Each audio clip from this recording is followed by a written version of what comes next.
अस्सलामुअलैकुम। बोल news headquarters में कहेंगे आपको खुशामदीद। मैं हूं आपके साथ बुशरा हक। मैं हूं फराज अहमद और मैं हूं महाविश निसार। हेडलाइंस आपने मुलाहिजा की। बुलेटिन में बात होगी इंपोर्ट की इजाजत,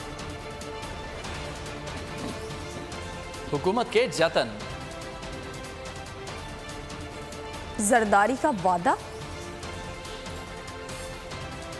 एक और लंदन प्लान, मेयर का इलेक्शन गले का कांटा और पीपी वाले नून लीग के यार।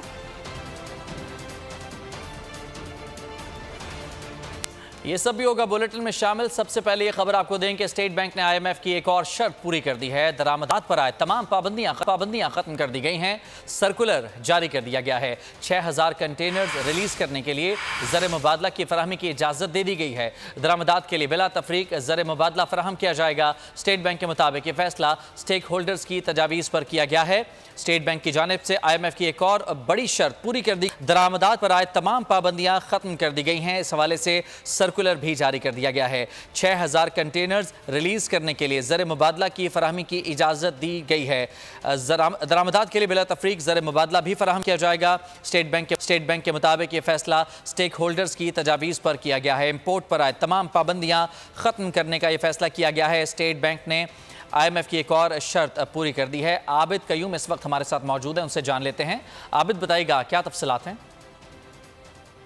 अब ये डिपेंड के प्राइम मिनिस्टर की गुज़श्ता 2 दिनों से जो पेरिस में हाई लेवल मुलाकातें हो रही थी, उसके नतीजे में क्या ये कोई एश्योरेंस मिल रही है पाकिस्तान को रोल ओवर की?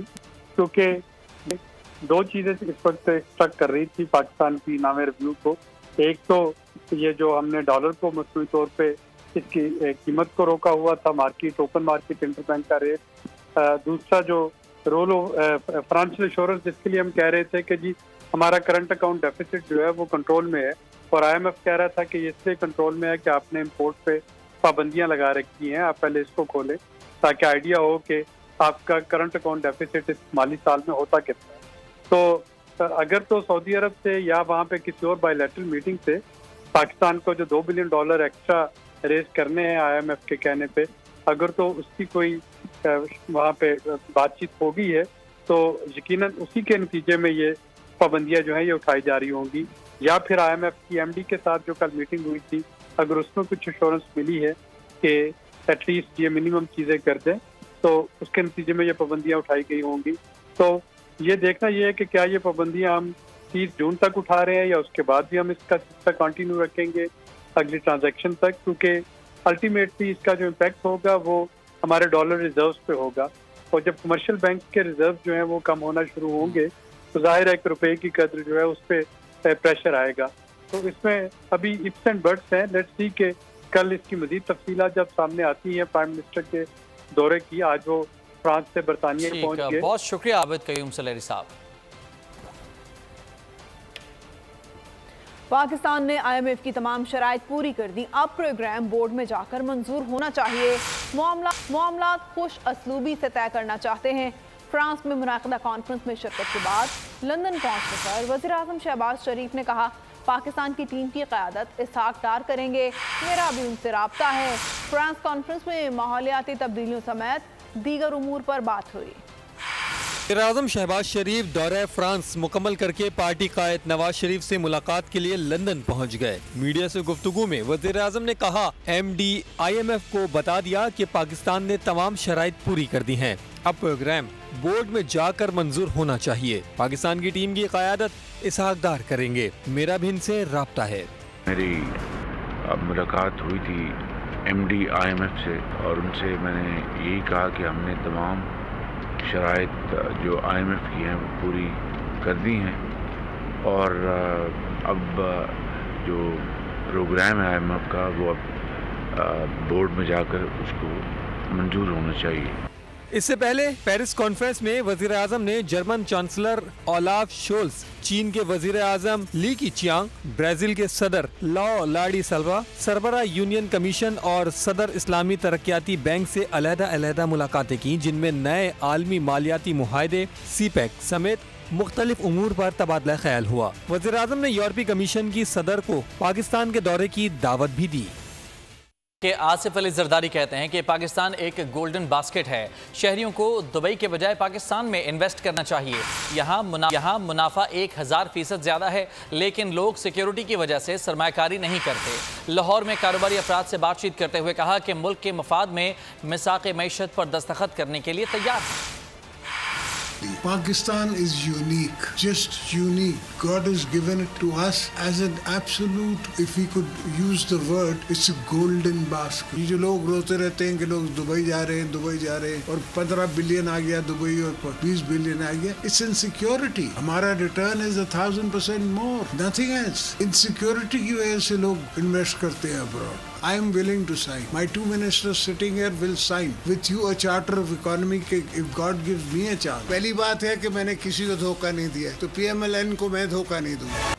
लंदन एक बार फिर पाकिस्तानी सियासत का मरकज बन गया। नून लीग ने सियासी पोजीशन मुस्तहकम रखने के लिए इस्तेहकाम में पाकिस्तान पार्टी का दामन थामने का मंसूबा तैयार कर लिया। नौमालूद सियासी जमात भी सियासी वजन बढ़ाने के लिए लीगी क़यादत के करीब हो गई। मौलाना की पुरस्कार खामोशी और पीपल्स पार्टी की दूरी नए सियासी तूफान का वाज़े इशारा दे रही है। प्लेटफॉर्म का मकसद तमाम, हम इलेक्शन के लिए ये इत्तेहाद नहीं है, ये इंतखाबी इत्तेहाद नहीं, बल्कि मुल्क को बचाने के लिए ये इत्तेहाद किया गया था। तो इस पे अगर अलग अलग लड़ रहे हैं तो उसमें क्या ऐसी बात है? ये ज़रूरी नहीं है कि इलेक्शन में PDM इकट्ठी जाएगी, नेचुरली अलग-अलग जाएगी। तो हमने तो हमेशा इलेक्शन नून लीग वालों ने पीपल्स पार्टी के खिलाफ ही लड़ा ना। आइंदा इलेक्शन के लिए नए इत्तेहाद होंगे, नई हिकमत अमली होगी। लंदन पाकिस्तान के फैसलों का मरकज।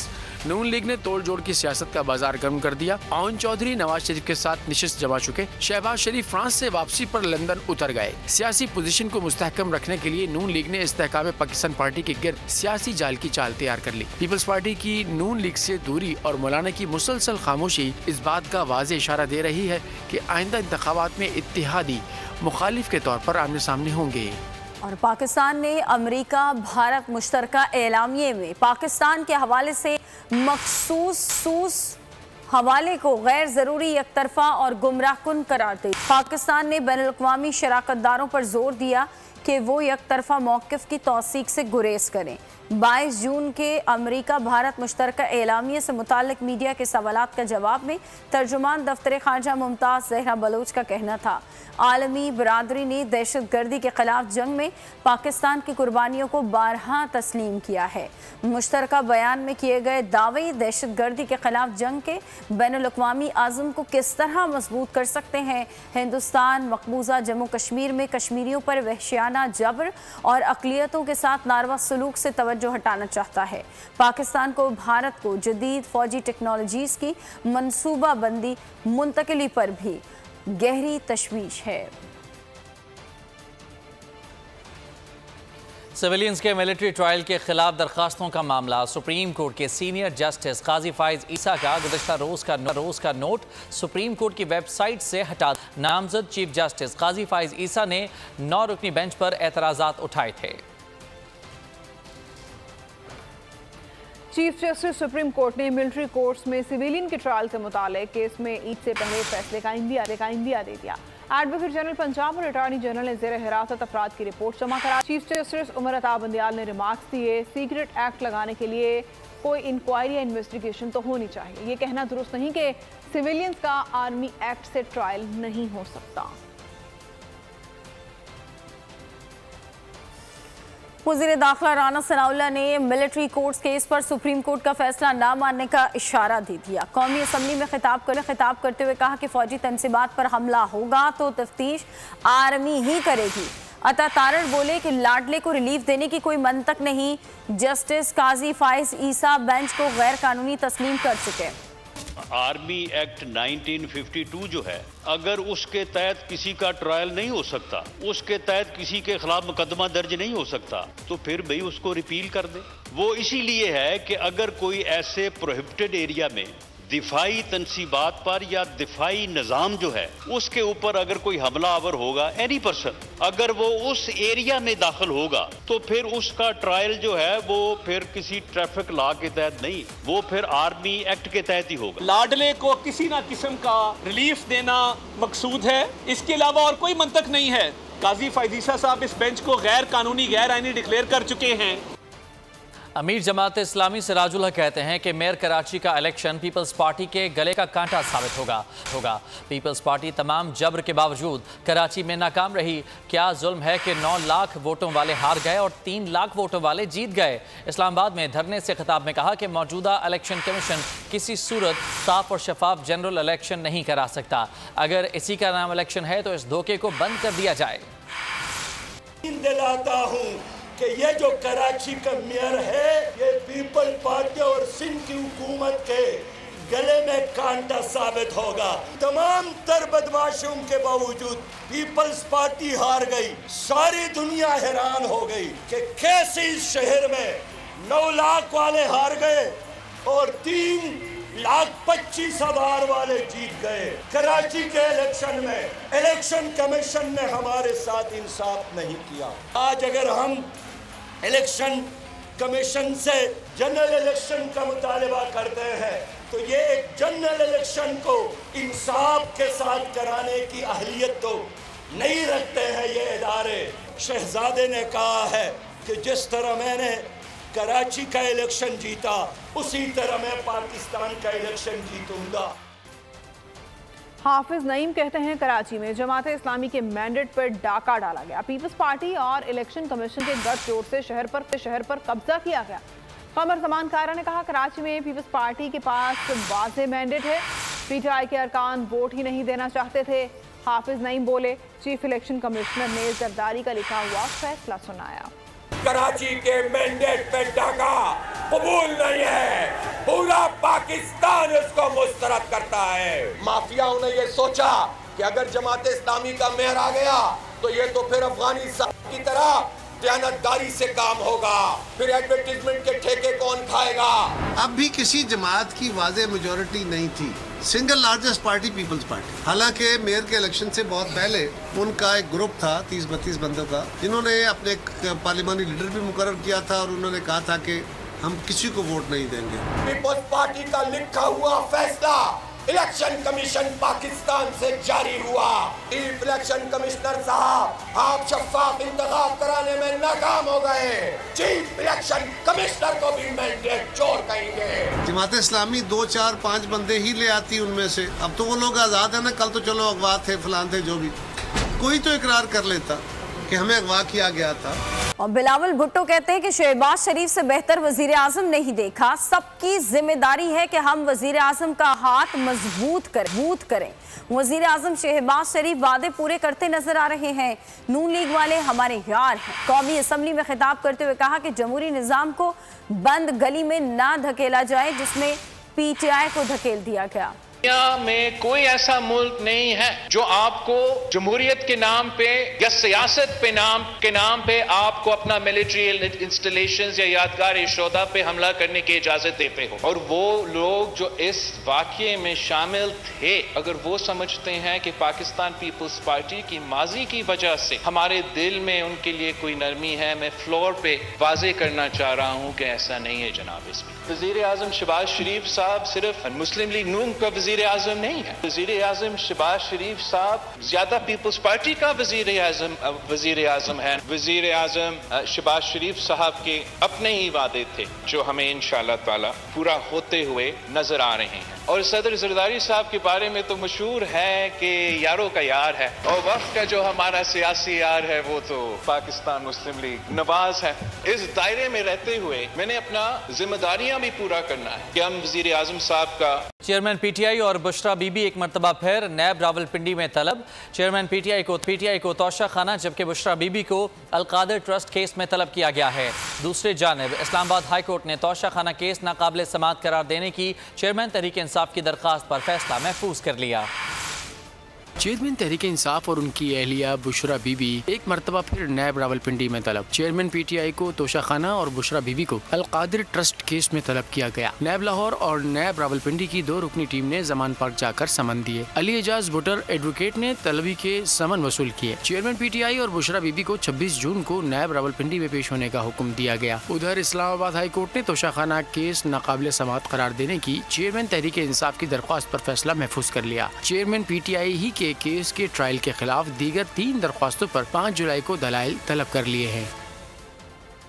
पीटीआई के साबिक रहनुमा जमशेद चीमा को एक बार फिर गिरफ्तार कर लिया गया। अहलिया मुसर्रत चीमा ने ट्वीट कर दिया, लिखा उनके शौहर को दोबारा गिरफ्तार किया गया है। ये दरअसल कॉन्फ्रेंस करने वालों को पैगाम है कि आप सियासत भी छोड़ दें तो भी आपके साथ माले गनीमत वाला सलूक जारी रहेगा।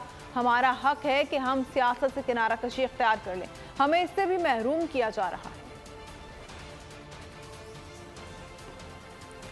9 मई के वाक़यात। इस्लामाबाद हाई कोर्ट ने शाह महमूद कुरैशी और असद उमर की अबूरी जमानत मंजूर कर ली।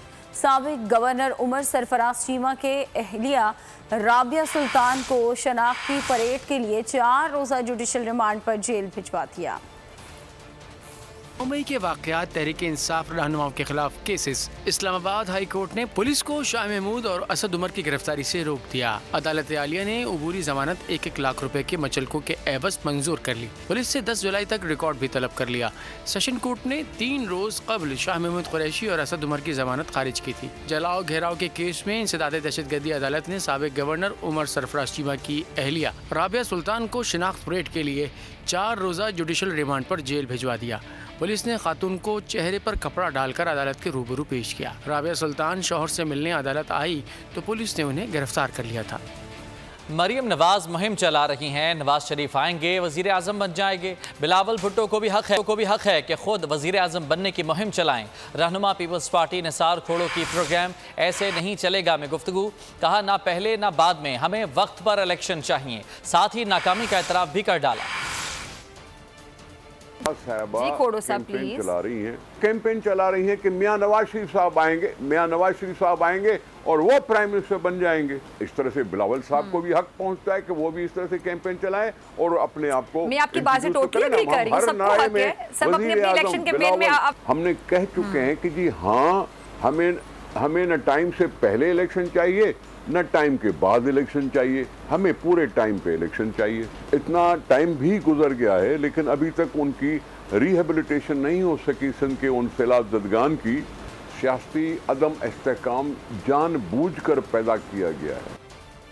पीटीआई के सीनियर रहनुमा साबिक MPA colonel retired Mohammad Shabir Awan ने कैप्टन कर्नल शेर खान शहीद की कब्र पर हाजिरी दी। मोहम्मद शबीर अवान ने 9 मई के वाक़े को अफसोसनाक करार दिया। कहा, मुल्की इमलाक को नुकसान पहुंचाना दुख की बात है, पाकिस्तान हमारा फ़ख्र है। दूसरी जानिब तहरीक इंसाफ के रहनुमा बुशरा पीरजादा ने पाकिस्तान तहरीक इंसाफ से अलहदगी इख्तियार कर ली। पाकिस्तान तहरीक इंसाफ के रहनुमा बुशरा पीरजादा ने पार्टी को खैरबाद कह दिया। कश्ती हादसा, मजीद कोई लाश नहीं मिल सकी। यूनानी हुकाम कहते हैं मजीद 2 दिन कोई लाश ना मिली तो सर्च ऑपरेशन बंद कर दिया जाएगा। वज़ीर दाखिला राना सनाउल्लाह कहते हैं 350 पाकिस्तानी हलाक हुए, 281 खानदानों ने हुकूमत से राब्ता किया है। जाने वालों की समंदर की लहरों में तलाश जारी है। एक दिन के सर्च ऑपरेशन में मजीद कोई लाश नहीं मिल सकी। यूनानी हुकाम कहते हैं कि अगले 1-2 रोज सर्च ऑपरेशन जारी रहेगा। कोई लाश ना मिली तो तलाश बंद कर देंगे। वजीर दाखिला राना सनाउल्लाह के मुताबिक हुकूमत लाशें उनके खानदानों तक पहुँचाने के लिए कोशिश कर रही है। इंतहाई अफसोसनाक अंदोनाक हादसा जो है ये कश्ती डूबने वाला हुआ है और भरपूर तौर पे कोशिश हो रही है कि जैसे जैसे जो है ये आइडेंटिफिकेशन का अमल मुकम्मल हो तो उन डेड बॉडीज को जो है वो लाया जा सके। डीएनए से मुताल्लिक यूनानी हुकाम का कहना है कि लाशों के अज़ा मिले हैं, इसीलिए टेस्ट करने के लिए ज्यादा वक्त लग रहा है। सरगोधा में डाकू राज, मज़ाहमत पर वकील को जख्मी कर दिया गया। शहरी बैंक से 11 लाख रुपए लेकर जा रहा था। कि डाकू ने उसे वकील ने डाकू के आने पर गाड़ी भगा दी। पैसे बच गए, लेकिन डाकू की फायरिंग से वकील जख्मी हो गया। विकेट कीपर बल्लेबाज मोहम्मद रिजवान ने मक्का मुकर्रमा में हरम के अंदर सफाई के काम में हिस्सा लिया। वीडियो देखते ही वायरल हो गई। आज़मीन भी उन्हें देखकर खुशगवार हैरत का इजहार करते रहे।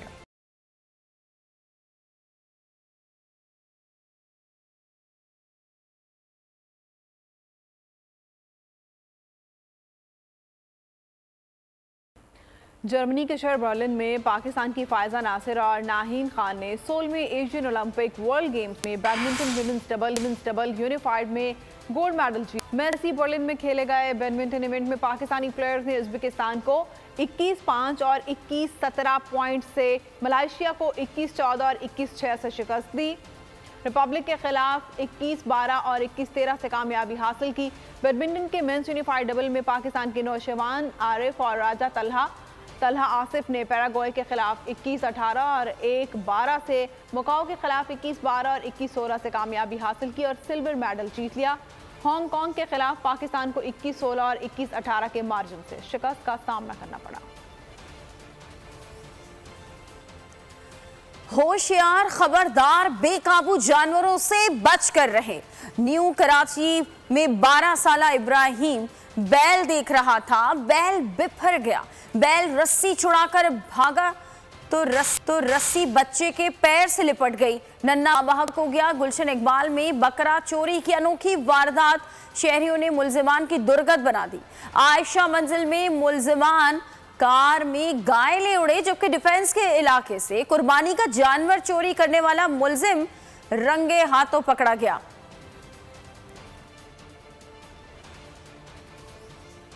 तो ईद कुर्बान में चंद ही रोज बाकी रह गए हैं। मिशन मंडी में भी तेजी आ गई है। शहरियों ने भी तगड़े जानवरों की खरीदारी के लिए कमर कस ली है, लेकिन कीमतें जेबों पर भारी हैं। इस वक्त नुमाइंदा बोल न्यूज़ मोहम्मद काशान शफीक मोड़ पर कायम मवेशी मंडी में मौजूद हैं। उनसे बात कर लेते हैं। काशान, बताइए क्या सूरत हाल है मंडी की, जानवरों की कीमतें कैसी हैं? जी बिल्कुल, देखें ईद कुर्बा में चंद रोज़ बाकी रह गए। शहरियों की बड़ी तादाद ने मवेशी मंडियों का रुख कर लिया। इसके अलावा पाकिस्तान के दिगर अजला से भी जानवरों की आमद का सिलसिला मवेशी मंडी में जारी है। इस वक्त शफीक मोड़ पर कायम मवेशी मंडी से अपने देखने वाले नाज़रीन को रिपोर्ट कर रहे हैं। मेरे हमरा खरीदार मौजूद है, इनसे बात करेंगे। तकरीबन 2 घंटे हो गए हैं यहाँ पे विज़िट करते हुए, लेकिन प्राइस जो है काफ़ी हाई हैं इस वक्त मार्केट के। असल में आपको तो पता है महंगाई का वेव है और लोग की परचेजिंग पावर पहले ही डाउन है, लेकिन यहाँ पे इन लोगों ने प्राइसिंग भी बहुत हाई की हुई है। कहते हैं कि कॉस्ट और ओवरहेड्स इनके ऊपर काफ़ी ज़्यादा है, इसकी वजह से जो है ना प्राइस हाई हैं। अभी तक तो सौदा हुआ नहीं है। अब देख रहे हैं कि आई डोंट नो कि क्या सिचुएशन होती है मार्केट की। ये लोग शायद वेट कर रहे हैं सैटरडे संडे का, इसकी वजह से भी ये लोग बार्गेनिंग के मूड में नहीं हैं और अभी हम कोशिश कर रहे हैं कि कुछ हो जाए ताकि हम घर जाएँ। जी बिल्कुल, आपने देखा खरीदार मेरे हमरा मौजूद थे। इनकी जानिब से भी यही बताया गया है भाव ताव जो है मंडी के अंदर जारी है। बहुत से शहरी यहाँ से जानवर लेकर भी जा रहे हैं, बहुत से खाली हाथ भी लौट रहे हैं और हर शहरी की यही ख्वाहिश होती है कि खूबसूरत जानवर से जो है।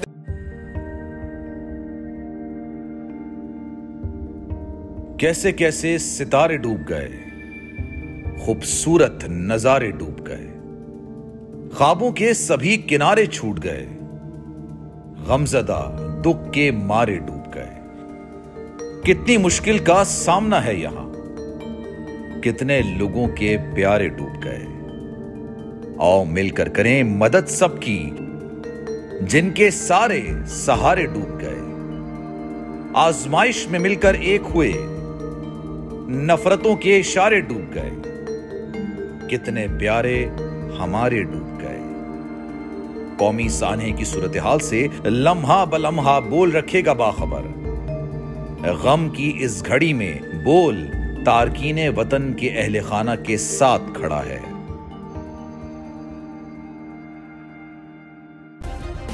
सब्सक्राइब करें और बेल दबाएं ताकि कोई खबर रह न जाए।